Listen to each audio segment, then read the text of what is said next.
Hello friends, आज का हमारा टॉपिक है पंचलाइट। पंचलाइट एक बहुत ही महत्वपूर्ण टॉपिक है 12वीं की स्टूडेंट के लिए।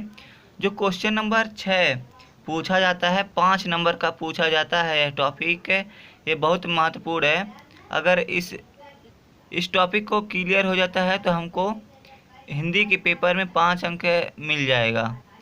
तो चलिए आज हम देखते हैं यह बोर्ड में किस प्रकार से पूछा जाता है और हमको किस प्रकार से लिखना चाहिए।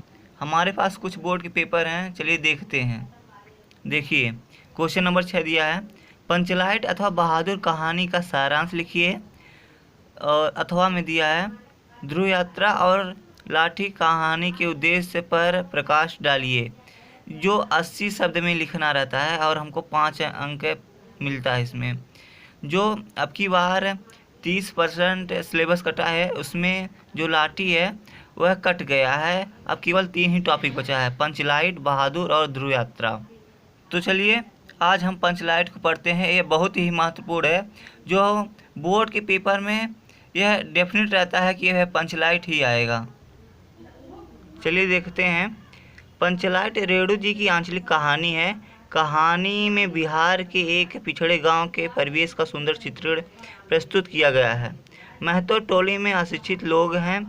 उन्होंने रामनवमी के मेले में पेट्रोमैक्स खरीदा, जिसे वह पंचलाइट कहते हैं। पंचलाइट को सीधे साधे लोग सम्मान की चीज़ समझते हैं। पंचलाइट को देखने के लिए टोली के सभी बालक, औरत और मर्द इकट्ठे हो जाते हैं। सरदार अपनी पत्नी को आदेश देता है कि शुभ कार्य को करने के लिए पहले पूजा पाठ का प्रबंध कर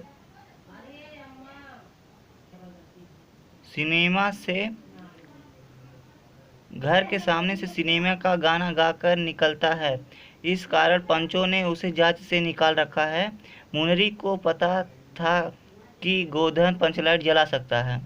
वह चतुराई से यह बात पंचों तक पहुंचा देती है। पंच गोधन को पुनः जांच से ले लेते हैं। वह पंचलाइट को जला देता है। मुनरी की माँ गुलरी काकी प्रसन्न होकर गोधन को शाम के भोजन का निमंत्रण देती है। पंच भी अति उत्साहित होकर गोधन को कह देते हैं, तुम्हारा साथ खून माफ, खूब गाओ सलीमा का गाना। यह बहुत ही इम्पोर्टेंट लाइन है। इसको हाईलाइट करके एग्ज़ाम में लिखना है। तुम्हारा साथ खून माफ, खूब गाओ सलीमा का गाना। इसको थोड़ा हाईलाइट करके लिखना है। एग्जामिनर को यह चीज़ दिखना चाहिए। इसी से ही हमको 5 नंबर मिलता है। तुम्हारा साथ खून माफ, खूब गाओ सलीमा का गाना। पंचलाइट की रोशनी में लोग भजन कीर्तन करते हैं, उत्सव मनाते हैं।